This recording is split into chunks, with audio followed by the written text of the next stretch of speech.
Hey YouTubers, it's Charlie. This is going to be my Game of Thrones video for favorite debunked theories, like the most crazy, ridiculous theories that have since been debunked. So just careful for spoilers for everything that the TV show has done so far. Because we're so deep into the break before Game of Thrones Season 7 gets here, I'm going to be doing a lot of fun theory videos like this. This is more about the craziest theories, but be sure to subscribe to get everything, and make sure you enable alerts. YouTube's doing some weird stuff right now, so you might not see everything. So when you subscribe, just make sure that the bell is grayed out. So crazy Game of Thrones theories. Number 10. A lot of you have heard the R plus L equals J theory. Jon Snow is the son of Rhaegar Targaryen and Lyanna Stark. So there's a counter theory to that Jon is secretly the son of Ned Stark and Lyanna Stark, and it was a twincest situation, which just makes your head spin, because we know sometime after the tourney of Harrenhal, Rhaegar absconded with Lyanna Stark, seemingly capturing her, so it set off the chain of events that led to Robert's Rebellion.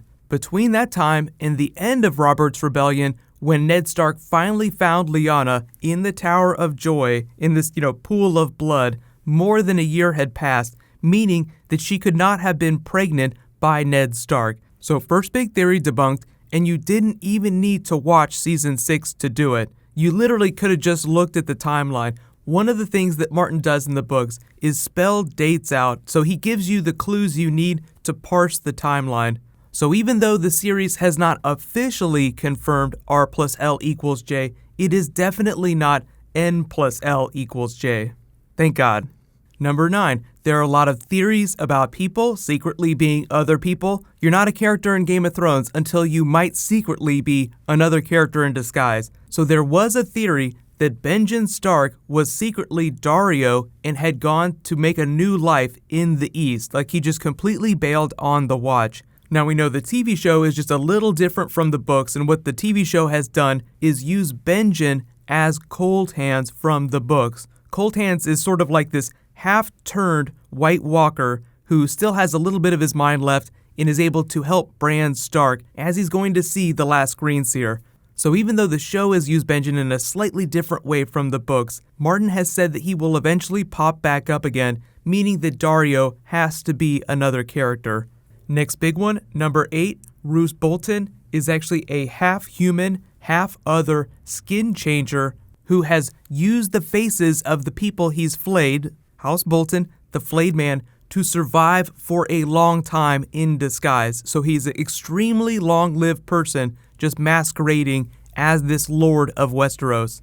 So what this is kind of like a version of Arya walking around, changing her face, killing the people on her list, as we saw that she started to do at the end of Season 6, in the idea that there was something more sinister behind Roose Bolton's evil.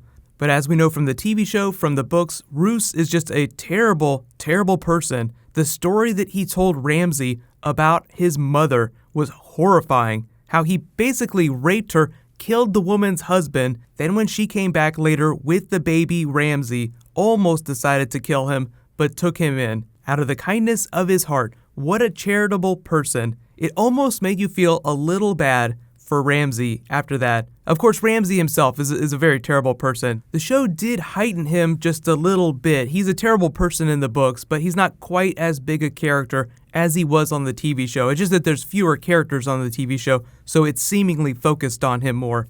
But you've heard about the prophecy, the 3 heads of the dragon. Number 7, there was a theory, this is so great, that the 3 heads of the dragon were Samwell Tarly, Mance Rayder, and Hodor. So the 3 heads of the dragon are these mythical people that get tied up in the prophecy of the prince who was promised and will serve as something of like a last defense against the White Walkers and the new Long Night. Rhaegar spoke the prophecy, Daenerys heard it when she was in the House of the Undying. They didn't quite do it on the TV show, it's a much bigger scene in the books. But effectively, what the show has put forward so far says that Daenerys, Jon Snow, and Tyrion will probably be the 3 heads of the dragon. Now, that might be a slight change from the books, but most of the evidence is pointing towards them, especially scenes like this, where Tyrion talks about how much he wanted a dragon as a child, and now the dragons seemingly trust him. So there's a whole bunch of other stuff that goes into dragon riding, dragon bonding, but the 3 heads of the dragon is mostly a prophecy that talks about the 3 most important people in the War for the Dawn. So Samwell, still a very critical character for learning important information on fighting White Walkers, probably not going to be riding any dragons anytime soon. The next one, number 6, is a really good one too. The Arya Fight Club theory, that she imagined the waif in her head. This is one of my more favorite debunked theories, but since they wrapped season 6, the actors, the producers, the people that were actually there filming those scenes said, no, we weren't doing any crazy Fight Club stuff. This was Arya just fighting someone who hated her, who just also happened to be from Westeros. The waif actually came from a fairly similar background to Arya. She was originally born into one of the lesser noble houses, not nearly as great a house as House Stark, but through violent means found herself going to the east at the House of Black and White to become a faceless person. So her main problem with Arya, the main reason why she was fighting her so much, was because she felt she was not fully committed to their cause. And it's actually true, Arya did decide to go back to Westeros. So there are actually some pretty good behind-the-scenes theories about why George R. R. Martin wrote that storyline when they could have had Arya train in Westeros. But that's like a whole other video. Game of Thrones abandoned plot lines and things that change from George R. R. Martin's original outline. Next one, also a really good one, number 5, Sansa was pregnant with Ramsay's baby. This has actually been confirmed by actors more recently, where they have reiterated, no, Sansa is not pregnant.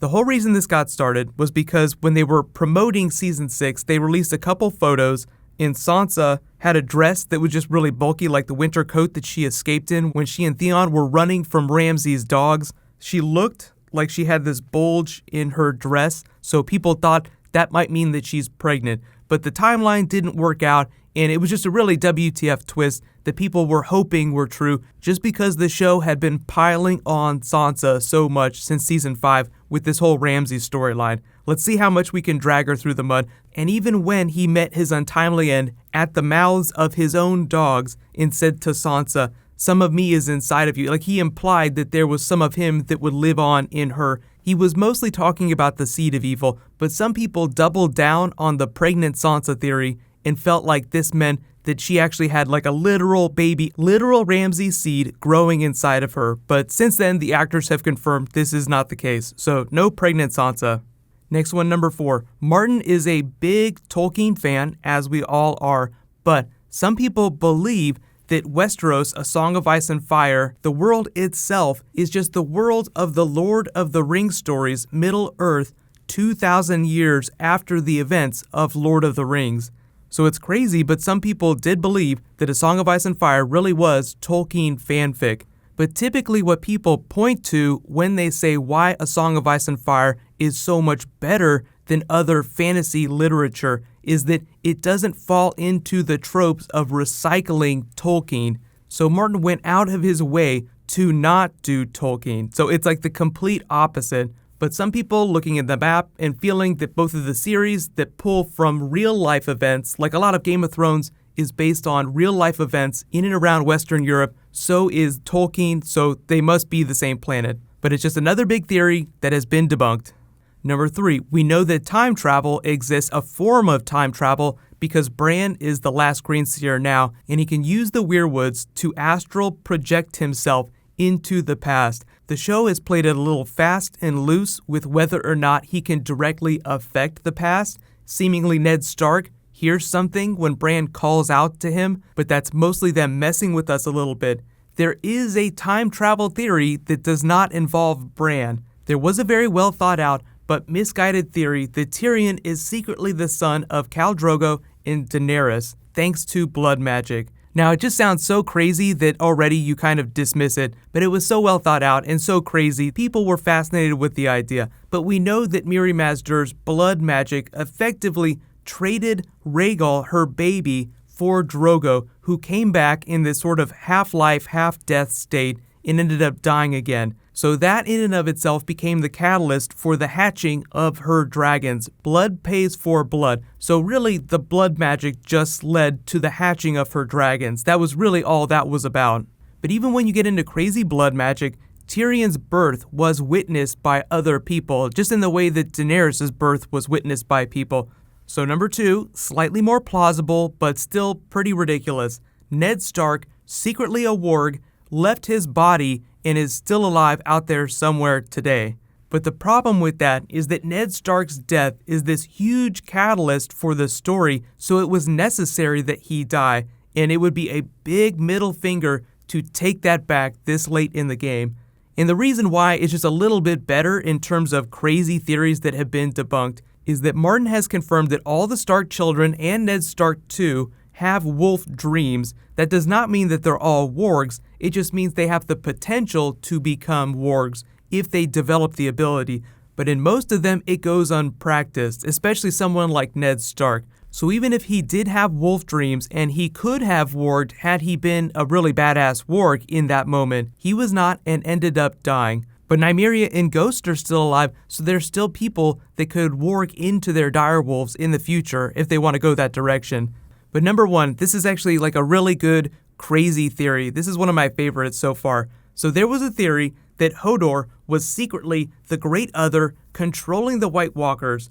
So this theory popped up sometime before we saw that season 6 episode where we learned the origin of Hodor's name. But as important as his character was, he's largely this mundane person who just helps out and winds up tied up in saving Bran so that he can go on and do the things that he needs to do. So very critical, very heartbreaking ending, but he's not meant to be anything more than the person who helps Bran get away from the Night King, that it goes all the way back in that big time loop. So just the mechanics of what actually happened on the show, like the truth, made people's heads spin. So theories like this actually don't sound that crazy, but when you actually think about it, Hodor secretly being the Night King, who himself was chasing them down, just sounds completely ridiculous. So let me know in the comments, what is your favorite, craziest Game of Thrones theory that has been debunked since the series started? It could be a book theory, it could be a TV show theory. There are so many bad ones out there that are so much fun to read later on. Like, I didn't include it on the list, but there was the theory that Varys was really a merman because he was not afraid of the water, which already just sounds ridiculous. So that's how most of these debunked theories go. They have like a little bit of truth to them because of some moment that happens or a character exchange. But what's going to happen is I'll do some more theory videos in the next couple of weeks for theories that I actually think are true and do have a basis in reality. But if there are special theories or even prophecies that you guys want me to do longer videos about, just let me know in the comments. And I'll say congratulations to this week's giveaway winner, 729 Drew. You win a $20 Amazon gift card. Please private message me on the back end of my channel so I can get your contact details. And a new round of the giveaway starts now. All you have to do to enter is be a subscriber and leave a comment on this video. So just a reminder, just because YouTube is being weird right now, make sure you enable alerts, like make sure that bell is grayed out. And actually this avatar reminds me, Rick and Morty Season 3 is getting ready to get started. I will be doing videos for it. The first video will drop in the next week. So Walking Dead coming later tonight, Rick and Morty coming later this week. If you guys haven't seen it, it's one of the best new animated series in the last couple of years that I started watching. While you guys wait for that to post, you can click here for that Season 7 teaser trailer, and you can click here for my Season 7 predictions. Thank you so much for watching, everybody. Let's high five. I'll see you guys tonight.